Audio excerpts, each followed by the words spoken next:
Ukraine संकट के बाद अब अमेरिका में टेंशन का माहौल है। चीन और रूस के गठजोड़ से हो सकती है चीन और अमेरिका के बीच बड़ी जंग। इस बीच अमेरिका के टॉप जनरल मार्क मिले ने चेतावनी दी है कि चीन और रूस नियम आधारित वर्तमान वैश्विक व्यवस्था को बदलने पर आमदा है। मार्क मिले ने अमेरिकी कांग्रेस से पेंटागन के लिए और अधिक बजट की मांग की है। उन्होंने कहा है ये पैसा एक ऐसे युग के लिए है जहां प्रमुख शक्तियों के बीच बड़े पैमाने पर युद्ध की संभावना है।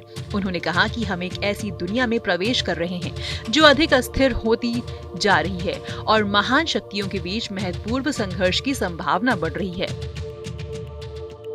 आइए अब आपको 6 पॉइंट्स में समझाते हैं पीएलए की तैयारी।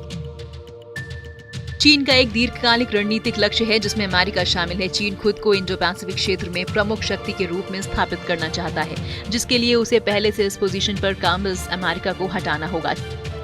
चीन इस काम में अपनी सेना को प्राथमिक साधनों में से एक के रूप में देखता है। ऐसे में चीन अपनी नौसेना को अपग्रेडेशन और ताकत बढ़ाने पर बहुत ध्यान दे रहा है। रक्षा बजट के मामले में चीन अब भी अमेरिका से काफी पीछे है, लेकिन एक महत्वपूर्ण बात यह है कि अमेरिकी सेनाएं वैश्विक उपस्थिति बनाए रखती हैं। अमेरिका की पूरी दुनिया में सैन्य संपत्ति है, वहीं चीन की सेना स्थानीय तौर पर अपने ही क्षेत्र में एक्टिव है। लेकिन चीन अपने पड़ोसी देशों कोरिया, जापान और वियतनाम की तुलना में अधिक खर्च करता है। टेक्नोलॉजी के क्षेत्र में अमेरिका अब भी चीन से काफी आगे है। चीन की सेना अमेरिका की तुलना में कागजी शेर। द्वितीय विश्व युद्ध के खत्म होने के बाद भी अमेरिका सेना लगातार दुनिया भर के संघर्षों में शामिल रही है, जबकि चीन की सेना के पास पिछले कई दशकों से किसी भी युद्ध का अनुभव नहीं है। ऐसे में तकनीक और सैन्य खर्च दोनों की अहमियत बढ़ जाती है। चीन और रूस प्राकृतिक सहयोगी नहीं है। चीन और रूस अमेरिका के खिलाफ भले ही एक साथ काम कर रहे हैं, लेकिन वे प्राकृतिक सहयोगी नहीं हैं। इन दोनों देशों के बीच हिंसा का इतिहास काफी पुराना है।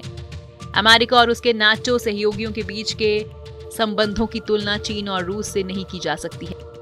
कई बार सैन्य झड़पें भी हो चुकी हैं।